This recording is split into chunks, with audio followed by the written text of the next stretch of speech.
Hello viewers, আসসালামু আলাইকুম। দেখতে পাচ্ছেন আমাদের দেশি মুরগির বাচ্চাগুলো বোর্ডিং চলতেছে। আমরা এখানে প্রায় 50 পিস বাচ্চা বোর্ডিংয়ে দিয়েছি।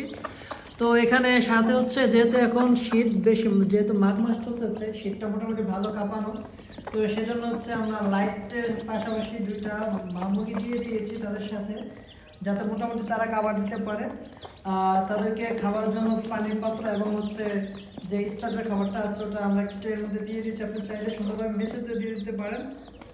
তো মুরগিকে খাবারটা যদি আপনি সুস্থভাবে দিতে পারেন, সুন্দরভাবে দিতে পারেন, পরিষ্কার পরিচ্ছন্নভাবে দিতে পারেন, তাহলে মুরগির গ্রোথ দ্রুত বেড়ে উঠবে।